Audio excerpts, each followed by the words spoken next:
Hello, welcome to another Music Ally Focus with me, Music Ally's editor, Joe Sparrow. And in this episode, we're joined by Andrew Batey and Morgan Hayduk, who are both co-CEO and co-founder of Beatdapp, which is a platform that processes huge quantities of data to detect streaming fraud for clients like labels and streaming platforms. We welcome them back to the podcast a year after they first appeared here to update us on the state of streaming fraud. And they have some truly shocking statistics to share with us. Try saying that quickly. All of that in 1 minute. Now, each Music Ally Focus episode analyzes one meaningful music business story at a time, just like this one, and so the podcast is also going to be quick. It should take about the same amount of time as Anuradha Mandal could extinguish 750 candles with a plaited ponytail. Anuradha extinguished 26 in 1 minute in 2011. Now, talking of moving quickly to snuff things out in increasingly complicated ways, identifying music streaming fraud is an ever-mutating game of whack-a-mole for people like Andrew and Morgan. They chat to me about the changes in streaming fraud recently, what percentage of all streaming is actually fraudulent, how many billions of dollars will be siphoned out via fraud this year, and they explain a remarkable statistic that, according to their calculations, 40 to 60% of all streams from songs distributed via a number of well-known distributors are fraudulent. Let's go over and speak to Andrew and Morgan right now. All right, well, I'm very happy to welcome back to the podcast Andrew and Morgan from Beatdapp. Hello to both of you. Thanks for having us. Hey, Joe. Missed you. Yes, it's about a year. Now, we're revisiting streaming fraud with Andrew and Morgan to talk about the developments that have been taking place in the last 12 months, because last time we had you on, it was really fascinating, so we know a lot has changed. But as a real sort of starting point, can you give us the sort of nutshell stuff of who you are and what Beatdapp does, please? Yeah, sure. We're the leading fraud detection company for streaming, for music specifically. So we look at all the different data that's coming from DSP platforms, distributors, whoever, and analyze it for fraud. So streaming manipulation, account takeovers, which is becoming more and more common. We look for things like money laundering schemes. Sometimes they point us in direction of content, IP infringement, because everyone can steal songs, but if no one's playing them, there's not much damage. So there's a lot of interesting sort of dynamics around how we sometimes catch IP infringement because we're looking for the specific user behaviors. But in a nutshell, we analyze all the user behaviors and go back to the streaming platforms and distributors and say, here are all the fraudulent actors we found. Here's the fraudulent songs. Here are the fraudulent artists. And we help them sort of readjust payouts and pro rata payouts for all of the correct people. Right. Okay. That's nice and clear then. So we had you on the podcast last year. It was quite revealing, some of the things you said. You were explaining how your systems worked and how you looked for things. So if you're listening and haven't heard that, I recommend you listen to that as well to get a sort of snapshot of how Beatdapp works and what they look for. Streaming fraud is obviously, as you pointed out last time, an ever-mutating beast. People are trying to find new ways to fraudulently game the system. So what changes and progress, both positive and negative, have you observed in the last 12 months?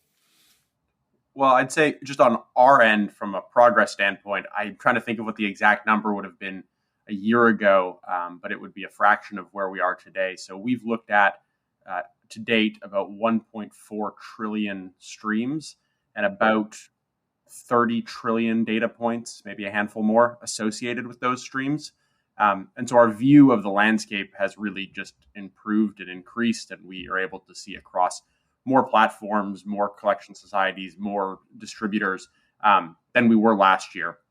And I think that's, for us, more than anything, solidified the scale of the problem, our concern with it, and the flow-through effects on market share for all of the legitimate creators out there who are being paid by any economic model in the music industry. So to us, I think a year of progress has meant for the business just a lot more data to analyze and a lot more confidence in our ability. And for the industry, I think it's just sort of confirmed that, as expected, an economic pie that is growing materially year over year that's still accessible to fraudsters is a desirable target. And that's, something that gives us both cause for concern and a reason to exist. And I think that's sort of where we are a year later. And what are the sort of big headline things you've noticed? The big things that have stuck in your mind from the last year? Yes, I mean, as Morgan pointed out, the data we're collecting is growing exponentially. Like it's really quick. We have an internal target. We think we'll probably be at 80 trillion events, just to give you an idea. Like so, it's like 3x almost from where we are now. I think that the things we're seeing, we're both seeing a confirmation of what our hypotheses were early. That 80% of this is from financial scammers, not from artists themselves. So you're not seeing, you do see some artists try to juice streams or stream manipulate, but it's the minority of the problem. It's less than 20%. 80% we're seeing is financially motivated fraud, which means that they do not want to be in the charts. They don't want to be in the top 100, top 10. They would rather have 500,000 devices working in concert to play a song one time per day across multiple streaming services and extract value in pennies. That is the sort of breadth of the problem we're catching. And it's no longer an unsophisticated fraud where it's just attacking your website domain, for example. It's actually looking at things like, account takeovers so that they can blend in. So we're seeing a sort of a larger volume of account takeover percentages increasing. So instead of having to create the bot, if I want to make Morgan famous and then have to create all the data around Morgan to make him look like a normal user, it's much easier these days just to steal Morgan's account and play it for 10 minutes. Morgan doesn't know. It's hard for a platform to see that this 10 minutes was not actually Morgan, because who's to say he wasn't at a conference, at a table and someone recommended an artist that he just jumped over and listened to for 3 tracks. So it's really difficult to sort of pin that down. And I think in large data sets like ours, we're able to identify those things that on a streaming platform level, they might not be able to see. And so again, all those things are confirmed and sort of the account takeovers. I think we have a very strong opinion that no matter what the economic model is, fraud will also occur. So it doesn't matter if it's a user-centric model or an artist-centric model, or if it stays in a pro rata model. Wherever there's an incentive to make money, there will be fraudsters to make that money. And so it is whack-a-mole. We are constantly battling down one type of attack. And then, a month later, you see them pop up across dozens of services with another type of attack. So that's just sort of how they operate. And I think we're making it harder and harder and harder for them and doing our job. And I think as we expand across the industry, we should see those fraud numbers come down. And ideally, then all we're left with is, let's say 5 years from now, artists that are manipulating in a kind of more sophisticated fashion. I think there's one piece of color that's helpful for listeners who aren't as immersed in the fraud space / the dark underbelly of the internet generally as we are. And it's one of the ones that sort of, even as a non-lay person in this space, this stat still sort of blows my mind. So if you think about the login form on most consumer-facing websites, that's everything from your bank to Facebook to streaming platforms to Twitter or X as it's now called, and everything else in between. Upwards of 90% of the login attempts on those forms are bots attempting to do credential stuffing, which is effectively someone has stolen usernames and passwords from a data breach or from another site, and they're now in a sophisticated and systematic manner testing to see if those credentials work on another platform. So I got your data in the Experian breach, and I'm now testing to see if that username and password works on Spotify. And the reason this is important, and sometimes it's upwards of 99%. Sites will report that 99% of the traffic is basically bot traffic testing credentials. The reason that's important is because when you think about the context of, well, how do you steal an account? How hard is it to really get your hands on my credentials?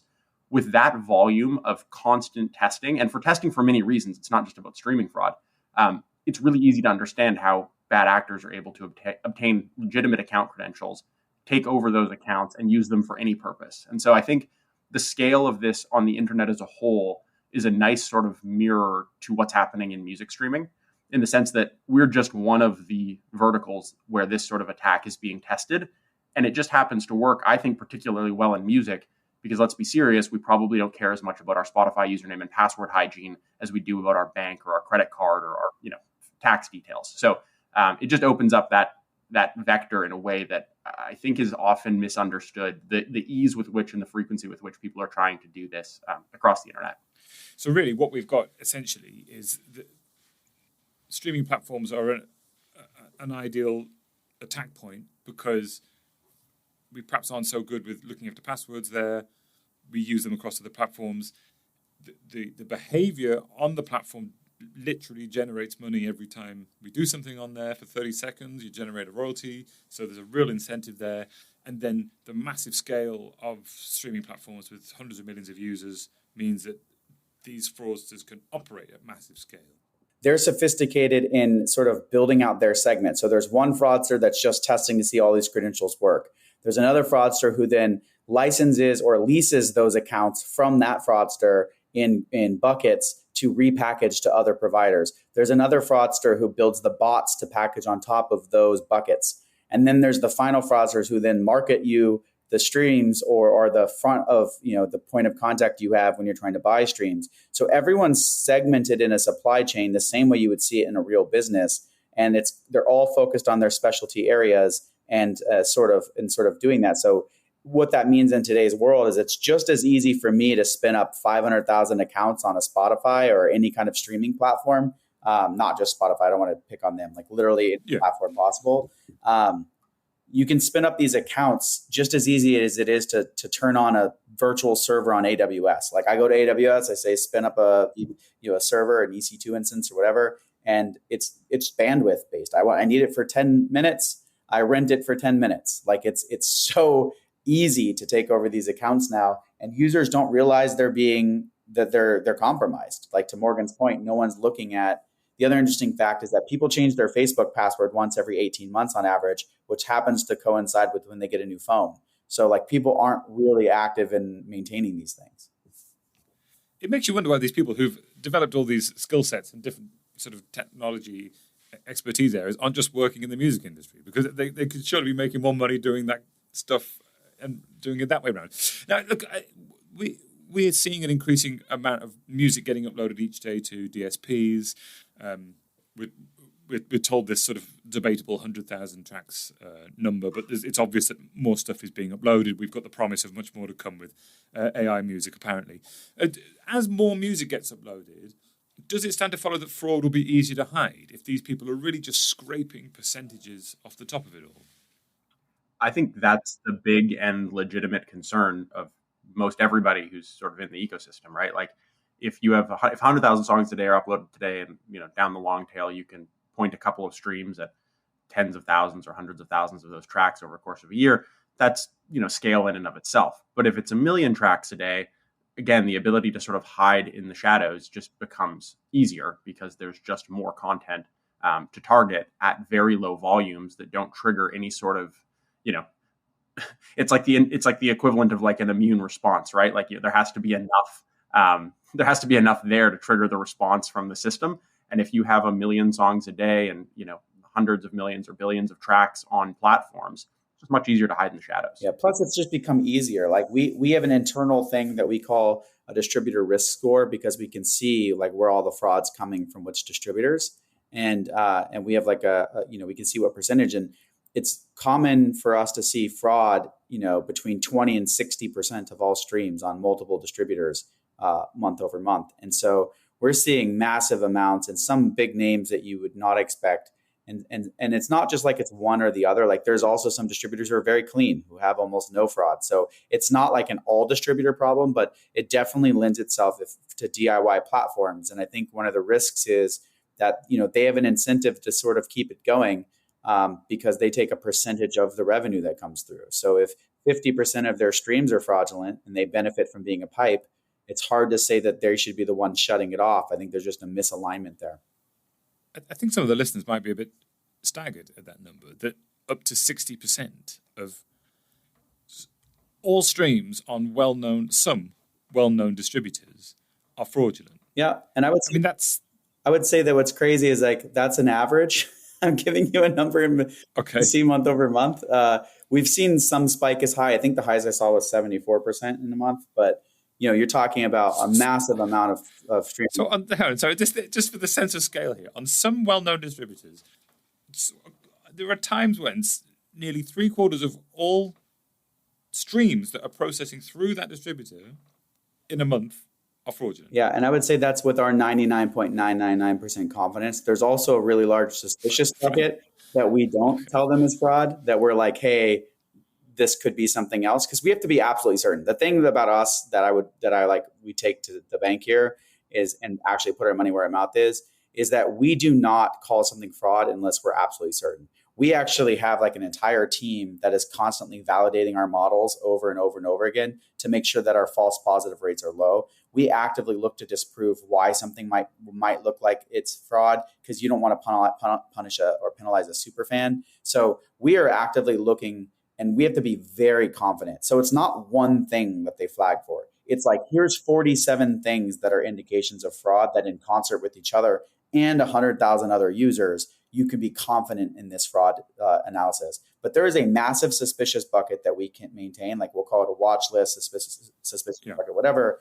And that's also still present. So this problem is huge. It's a lot bigger than people want to say, but 74 is an anomaly. I'll go back to 40 to 50% commonly on a lot of streaming DIY distributors. But I think even like a sort of, if you roll it back to 40 or 50%, it's still massive. Average, it's huge, right? And we're talking about distributors here that are well known and trusted, but they will allow people, scammers, to upload like shadow tracks easily, so that then they can be identified from the other side and the DSP side to do discrete plays and scrape pennies out of the machine like that. Yeah. So who do you think might be most frustrated at this news that these trusted pipeline partners maybe? It should be artists. Artists should be upset because it's the artists and the rights owners that end up losing their pro rata market share.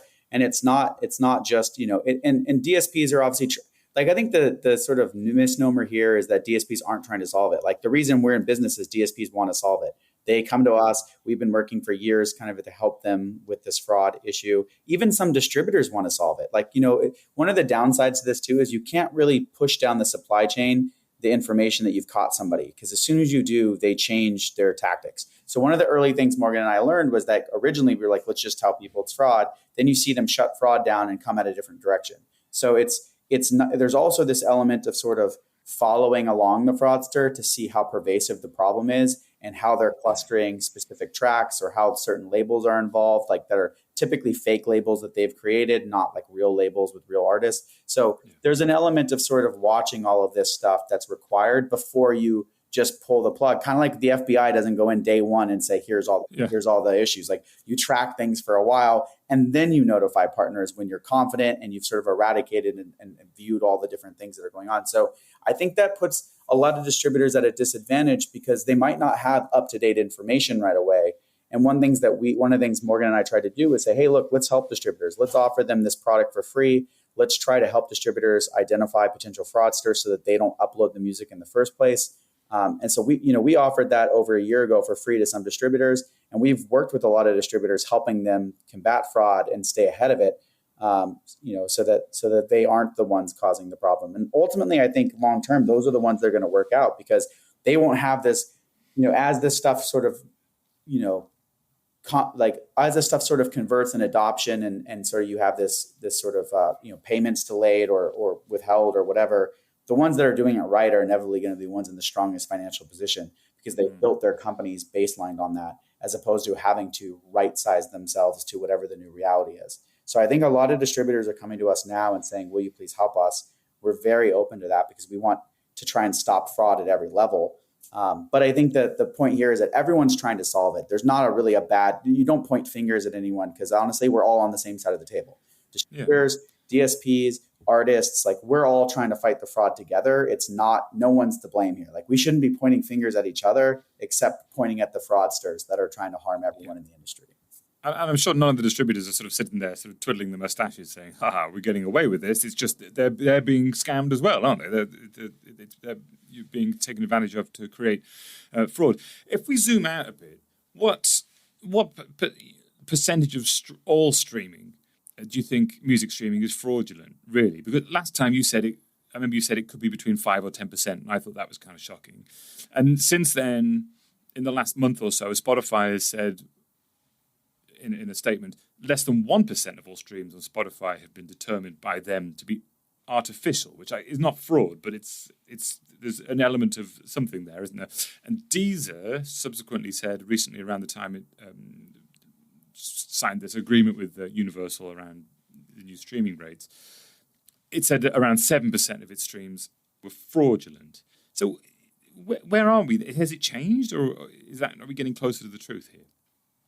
I mean, I'm kind of happy that the range is sort of playing out right where we expect it would be. Look, I trying to parse the different reasons for calling something fraud versus artificial probably has as much to do with comfort, using the word fraud versus artificial. And we don't begrudge anyone who calls it something different. Truthfully, we've heard everything from spin juicing to stream manipulation to artificial streaming to fraud to you name it. So all of them to us mean the same thing, right? It's this sort of inorganic listenership that's driving revenue to people who aren't rightfully earning it. But the range to me feels right. I think, we said 5 to 10%. I think depending on the platform, it can certainly be higher than that. But the macro point is at $175 million US per point of market share, the number is almost irrelevant. Like it's not irrelevant in the sense that obviously 1% at 175 million and 10% at 1.75 billion is a material difference. Yeah. But even $175 million of revenue flowing through to fraudsters is a bad outcome for artists. So we spend a fair amount of time trying to dial in the range, and it's ever changing on a platform by platform basis. And it can change month to month depending on what gets caught the month before and where tactics are being shifted to. But the reality is $175 million a point is a material and consequential number for so many people and everyone who earns a rightful living in the music business. Yeah, and who cares? Like how long, to quote a friend of ours from another position, I won't say, who cares how long the yarn is? Like at this point, it's long. So if it's 10, if it's 12, if it's 8, if it's 20, like at 7, we still have to solve it. At 1, we still have to solve it. So it's sort of either way, we need to solve the problem, and we think we're best positioned to do that. But it depends, like kind of who you ask, and I think that number is still alarming no matter what. Yeah, I mean, even if it's air quotes here, only 5% of the total at 175 million per percentage point. That's $1 billion industry essentially. That's a lot of leakage into scammers' pockets. So beyond the sort of perpetual whack-a-mole that you mentioned, what sort of material?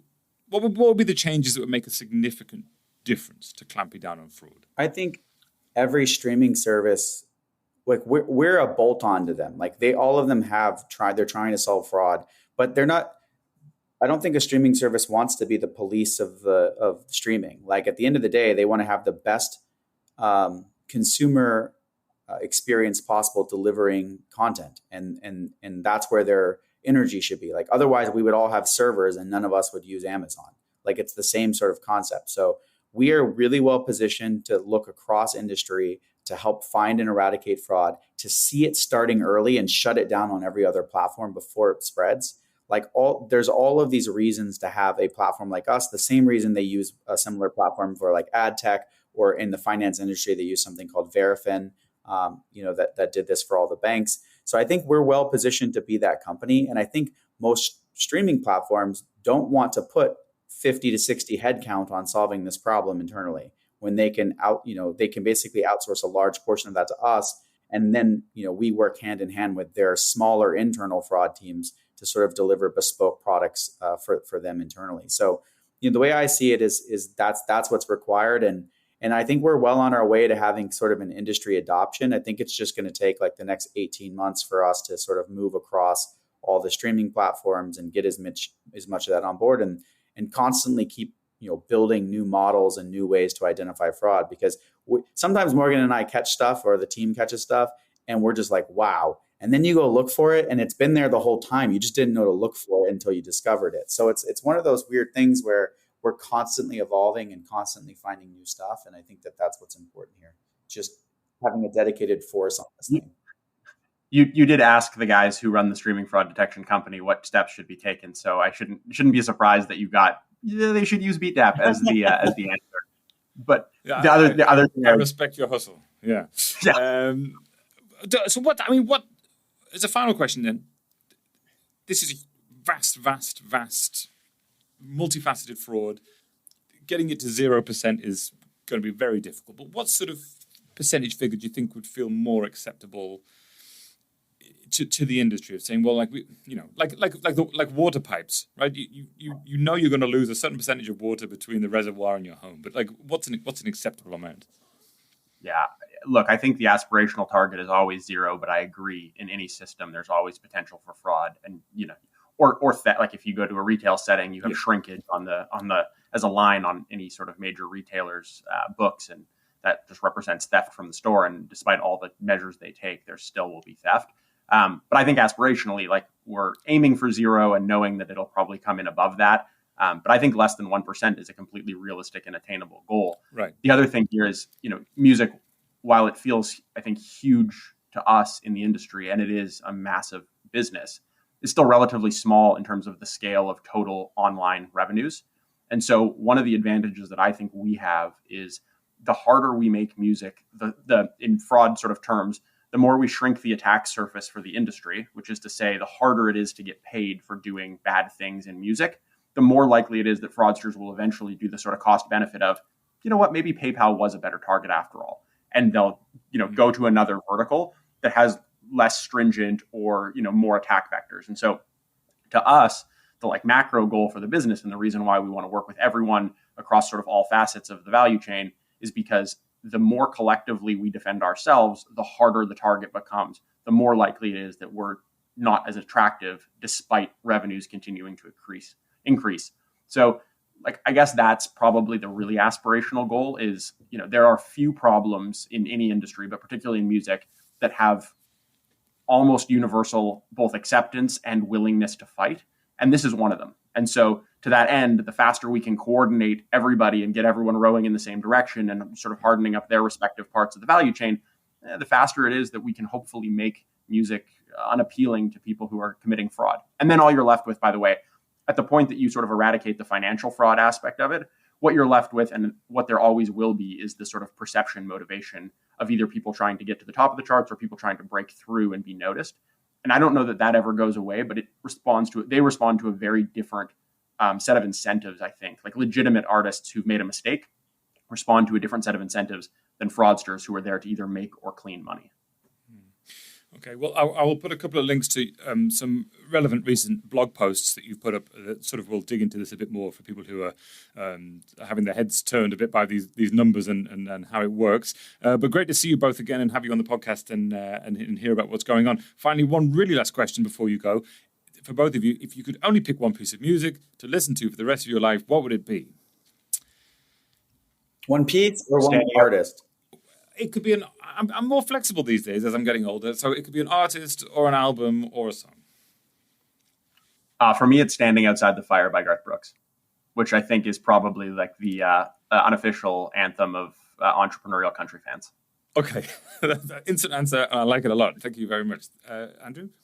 Well, since Morgan took Garth Brooks and small weird fact, but Morgan and I's both first concert was Garth Brooks on the same tour. Okay. And so we are in love with Garth Brooks, and we often joke we made this company to someday hope to meet him.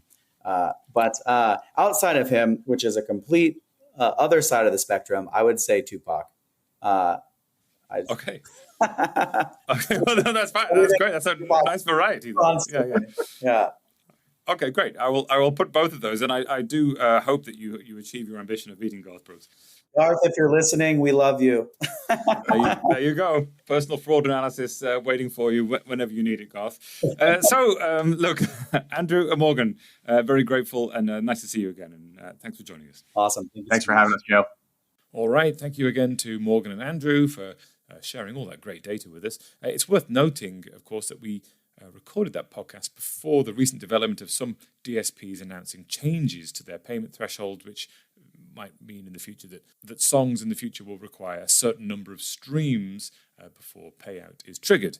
So a little bit of a change in context perhaps since we spoke, but I think their basic point and the statistics still stand. Now, if you found that useful, please share the podcast on with someone else who you think will get something from it. And if you want to get in touch with me, I would love, of course, to hear from you. You can email me on joe@musically.com. Don't forget, we have a free weekly email called The Knowledge, which rounds up a soupçon of the best analysis, news, marketing insight, and skills from across Music Ally's broad range of services. So sign up and impress your friends. Links are in the description below the podcast as ever. That's it. Thanks for listening. I've been Joe Sparrow. You've been you. And until next time, farewell.